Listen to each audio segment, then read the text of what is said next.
ये एपिसोड भी स्टार्ट होता है बिल्कुल उसी सीन से जहाँ पर फैंग उन बाकी बचे हुए सभी वॉरियर्स को इशारा करते हुए अटैक करने के लिए आगे बुलाता है, जो देखकर वो सभी वॉरियर्स भड़कते हुए एक साथ फैंग पर अटैक करने के लिए आगे बढ़ाए थे और इसी के साथ इनकी ये फाइट स्टार्ट हो जाती है, जिसमें पहले तो फैंग अपनी स्वॉर्ड के साथ उनके अटैक्स को रोक रहा था और फिर मौका पाते साथ ही अपने स्काई पियर्सिंग क्लो का इस्तेमाल करते हुए उनमें से एक वॉरियर को जान से मार डालता है। और फैंग का ये अटैक इतना ज्यादा खतरनाक था कि वहां पर बहुत जोरदार ब्लास्ट हुआ था, जिससे स्पेस और टाइम में भी काफी बड़े बड़े क्रैक्स आ गए थे।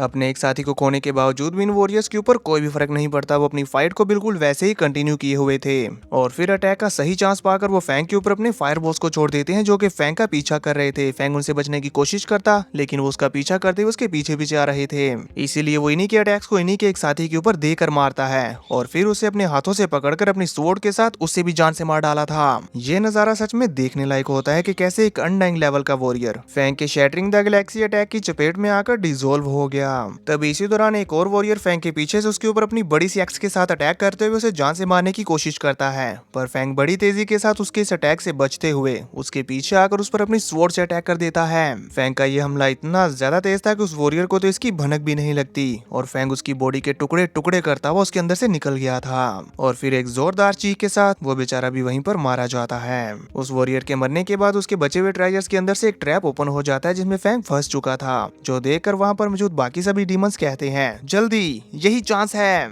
आज ये बचना नहीं चाहिए, एक साथ अटैक करते हुए इसे मार डालो। इसी के साथ वो सभी डीमन वॉरियर्स अपने अपने पावरफुल अटैक्स को रेडी करते हुए फैंग के ऊपर हमला करने के लिए आगे बढ़ने लगते हैं। फैंग भी टाइम वेस्ट नहीं करता और जल्दी से अपनी लाइन लाइटिंग स्वॉर्ड का इस्तेमाल करते हुए स्ट्रैप को तोड़ देता है और फिर अपने क्योटिंग विंग्स का इस्तेमाल करते हुए बड़ी तेजी के साथ इन 6 वॉरियर्स के 6 तरफ से आने वाले अटैक्स को रोकने के लिए तैयार हो जाता है। ना सिर्फ फैंग इनके अटैक्स को ब्लॉक करता है, बल्कि इस अपॉर्चुनिटी का फायदा उठाते हुए अपनी लाइन लाइटिंग स्वॉर्ड से ब्राइट मून टेक्निक का इस्तेमाल करते हुए एक साथ इन 6 के 6 वॉरियर्स को निपटा डालता है। उसका ये अटैक भी शैटरिंग द गैलेक्सी के जितना ही पावरफुल है, बट कॉम्बिनेशन में, क्योंकि फैंग इसकी हेल्प से चारों तरफ अटैक कर सकता है और इसी का नमूना हमने अभी अभी देख भी लिया। अपने इतने ज्यादा पावरफुल वॉरियर्स को फैंग के एक ही अटैक में मरता हुआ देखकर वो बाकी सभी डीमंस काफी ज्यादा डर जाते हैं और डरते हुए अपनी जान बचाकर भागते हुए कहते हैं, जल्दी भागो, इस ह्यूमन की स्वॉर्ड तो बहुत ज्यादा टेरिफाइंग है। इन सभी को भागता हुआ देखकर फैंग भी मुस्कुराते हुए अपनी क्योटिंग विंग्स का इस्तेमाल करते हुए इनके पीछे आकर इन पर भी अटैक करके इन्हें भी जान से मार डालता है।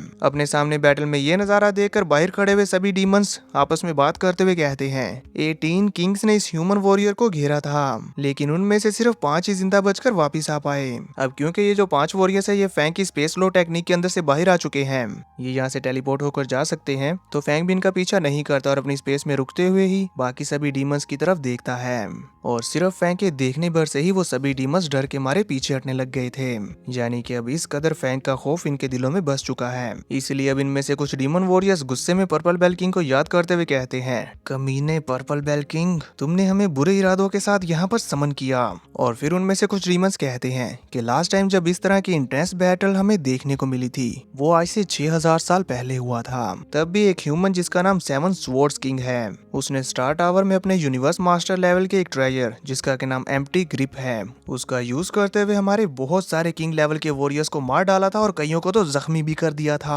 और उसकी दहशत के चलते हमें मजबूरन अपने लॉकिंग स्टार को छोड़कर भागना पड़ गया था। अगर मैं आइडिया भी लगाऊं तो तकरीबन 200 से भी ज्यादा किंग लेवल के वॉरियर्स उस वक्त मारे गए थे, जिसकी वजह से चाहते हुए भी हम उस अकेले ह्यूमन के ऊपर अटैक नहीं कर पा रहे थे। वो डीमन वॉरियर अभी अपने साथी को ये बता रहा था कि तभी एक और डीमन वॉरियर ओपनली सभी वॉरियर से कहता है, लगता है कि ये ह्यूमन वॉरियर अभी तक लिमिट किंग लेवल तक नहीं पहुंचा, इसने जरूर किसी और मेथड का इस्तेमाल किया है जिसकी इसको ग्रेट कॉस्ट चुकानी पड़ी होगी, ये ज्यादा देर तक नहीं टिक पाएगा। उसकी ये बात फैंग भी सुन पा रहा था, तो ये सुनकर फैंग मुस्कुरा देता है। वहीं इधर उसी का एक साथी उससे कहता है, अगर तुम चाहते हो तो जाओ जाकर उससे लड़ो। ये सुनते ही वो फौरन से तेजी से नाम अपना सर हिलाने लग गया था कि नहीं नहीं मैं नहीं करने वाला। तभी फैंग बोलते हुए कहता है, तुम सभी डीमन वॉरियर्स, इससे कोई फर्क नहीं पड़ता कि एक लिमिट किंग लेवल कितना ज्यादा पावरफुल है, अगर हमें किसी को मारना है तो जाहिर है कि उसकी कीमत चुकानी होगी और वो कीमत मैं चुका सकता हूँ। ये कहते साथ ही फैंग अपनी स्टोरेज रिंग से एक फायर गोड क्रिस्टल को बाहर निकाल देता है, जो देखते साथ ही वो सभी वॉरियर्स बहुत ज्यादा शॉक होते हुए तेजी के साथ अपनी अपनी जगह से पीछे हटते हुए कहते हैं, ये तो स्ट्रॉन्गेस्ट फायर सोर्स क्रिस्टल है, इस अकेले एक पीस की प्राइस ही 100 बिलियन यूलान यूनिट्स है, अगर ये एक्सप्लोड हो गया तो इवन एक पिनिकल किंग लेवल का वॉरियर यकीनन मारा जाएगा, इवन लिमिट किंग लेवल का वॉरियर बेहद ही जख्मी हो सकता है।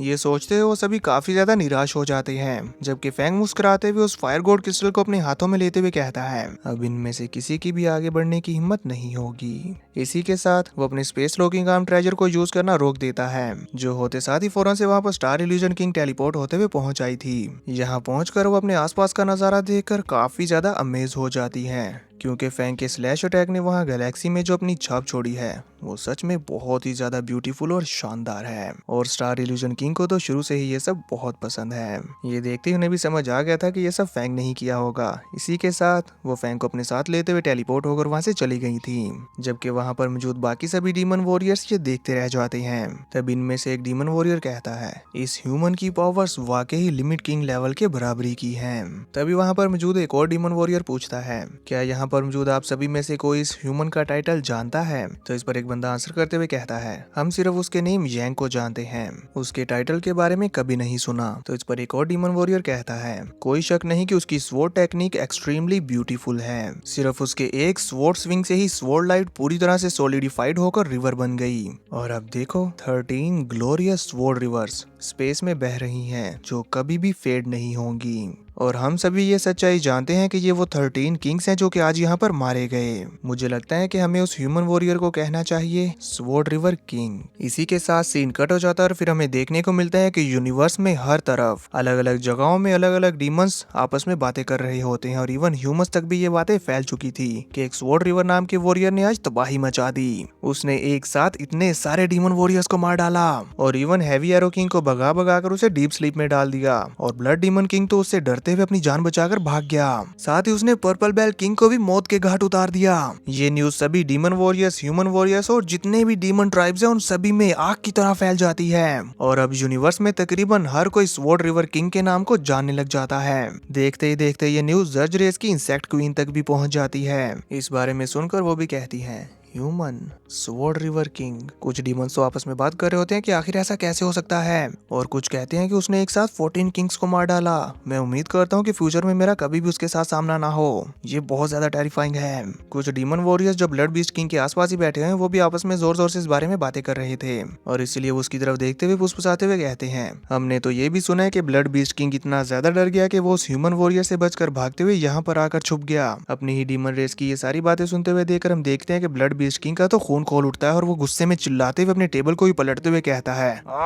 बास्टर्ड, डैम बास्टर्ड, मैं उस कमीने को जान से मारने के लिए गया था, पर अब मैं उसके फेम का स्टेपिंग स्टोन बन चुका हूँ। लेकिन वो सबसे ज्यादा स्ट्रॉन्गेस्ट फायर सोर्स क्रिस्टल का सामना कर सकता है, उसके फ्यूचर को डेफिनेटली अंडर एस्टिमेट नहीं किया जा सकता। अब वक्त है कि मैं सेकुलेशन में जाकर ट्रेनिंग करूं। आने वाले इन 100 मिलियन ईयर्स में मैं डेफिनेटली यूनिवर्स वल्नरेबल लेवल तक पहुंच जाऊंगा, और तब मैं इससे बदला लूंगा। ये कहते साथ ही वो वहाँ से डिसअपीयर हो जाता है। अब सीन कट होकर हमें दिखाया जाता है कि फैंग अपने स्पेसशिप में बड़ी तेजी के साथ फ्लाई करता हुआ जा रहा होता है। तभी उसे हेवनली फॉर्मेशन किंग का फोन आता है, और वो फैंग से कहता है, यांग, मैंने तुम्हारे बारे में सुना है, तुम तो बहुत ज्यादा स्ट्रॉन्ग हो। इस पर फैंग थोड़ा सा हैरान होते हुए नाम में सर हिलाते हुए कहता है, मैं बस लकी था। तभी ही हम ह्यूमन मिलिट्री बेस पर कुछ वॉरियर्स को देखते हैं जो कि ड्रिंक एंजॉय करते हुए फैंग को चेयर अप करते हुए बोल रहे थे, स्वॉर्ड रिवर किंग, इम्प्रेसिव, तुमने वाकई हमारे ह्यूमन रेस के ओनर को और भी ज्यादा बढ़ा दिया है। इधर अब बाता लुआ फैंग को हेवनली फॉर्मेशन किंग की कॉल के कट हो जाने के बाद बताती है, हेवनली फॉर्मेशन किंग के अलावा तुम्हें 108 और किंग लेवल के वॉरियर्स कॉन्टेक्ट करना चाह रहे हैं।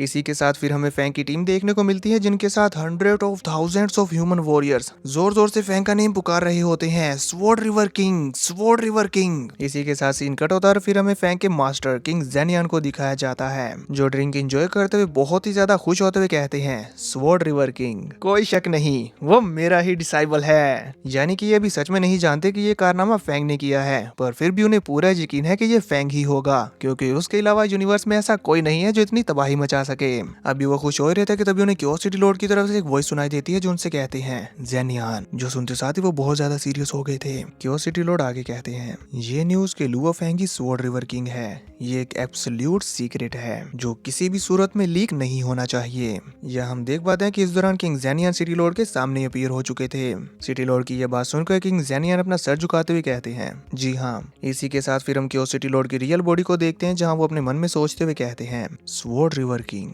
वर्ल्ड मास्टर लेवल पर होते हुए भी किंग लेवल का टाइटल गेन करना काफी दिलचस्प है। इसके बाद फिर सीन कट होता है और हम देखते हैं कि लुवो फैंग अपनी वर्ल्ड रिंग में आकर पर्पल बेल किंग के उस यूनिवर्स मास्टर लेवल के ट्रेजर को अपनी बॉडी के साथ मर्ज करने लगता है, पर ऐसा करते हुए फैंग का आर्मर इसे रेजिस्ट कर रहा था, जो देखकर फैंग फोर्सफुली इस ट्रेजर को अपनी बॉडी के साथ मर्ज तो कर लेता है, लेकिन जनरल आर्मर फौरन से फैंग की बॉडी से हट गया था। इसके बावजूद भी फैंग उस आर्मर की पावर्स को टेस्ट करता है, जो कि सच में अमेजिंग थी, जो देखकर तो बुबाता भी खुश हो गई थी। और ये 90% से भी ज्यादा सोल अटैक और फिजिकल अटैक को ब्लॉक कर सकता है। Unfortunately body fusion defensive items की कुछ लिमिटेशंस होती हैं, इसीलिए अब इस पर्पल बेल को मेरी बॉडी के साथ फ्यूज करने के लिए मुझे जनरल आर्मर को अपनी बॉडी से हटाना होगा। इसीलिए मैं इनमें से किसी एक को ही चूज कर सकता हूँ। जिस पर बुबाता कहती है, ऑफ कोर्स तुम जनरल आर्मर को ही चूज करोगे, क्योंकि ना सिर्फ ये तुम्हें डिफेंस दे रहा है बल्कि तुम्हारी वर्ल्ड मास्टर लेवल की स्ट्रेंथ को भी 10,000 टाइम्स बढ़ा देता है। जो सुनकर फैंग भी अपने इस जनरल आर्मर को दोबारा से वेयर कर लेता है और फिर बुबाता से पूछता है, हैवी एरो किंग की कंडीशन सब कैसी है। तो बुबाता अपना सर पकड़कर अफसोस करते हुए कहती है, तुमने उसकी स्ट्रेंथ को रिस्टोर करने के लिए 120 बिलियन हुन युआन्स लगा दिए, आखिर अब भी वो ठीक कैसे नहीं होगा। हालांकि इस बार हमने डीमन वॉरियर्स को किल करते हुए 230 बिलियन हुन युआन्स इकट्ठा किए हैं, पर फिर भी तुम्हें इस पर इतना ज्यादा खर्चा नहीं करना चाहिए था। ये बोलते हुए वो मुंह बनाकर खड़ी हो जाती है, जिस पर फैंग उससे कहता है, मैंने उस पर हार्ट कंट्रोल सीक्रेट टेक्निक का यूज किया है, अब ये हैवी एरो किंग पूरी तरह से लॉयल रहेगा और साथ ही वो टेलीपोर्ट भी कर सकता है। उसकी हेल्प से यूनिवर्स को एक्सप्लोर करना और भी ज्यादा आसान हो जाएगा। ये कहते साथ साथ फिर लुवो फैंग, इंसेक्ट क्वीन, बुबाता और अटूका हैवी एरो किंग के मेडिसिनल चैम्बर के पास आ जाते हैं, जहां फैंग सेंस करते हुए कहता है, इसके अंदर से मुझे कॉन्शियसनेस वेव्स फील हो रही हैं। फैंग का इतना कहना था कि तभी वो मेडिसिनल चैम्बर ओपन हो जाता है और बड़ी तेजी के साथ उसके अंदर से निकलता है हैवी एरो किंग, जो कि फौरन से फैंग को ग्रीट करते हुए मास्टर कहता है। और इसकी अपीयरेंस को देखकर तो मेरे खुद के होश उड़ गए थे। तभी हमें एक छोटा सा फ्लैशबैक दिखाया जाता है, जिसमें हम देखते हैं कि जब हैवी एरो किंग इस वर्ल्ड रिंग में गिरा था तो अटूका और बुबाता क्या देखकर हैरान हुए थे, और हमें पता चलता है कि वो तो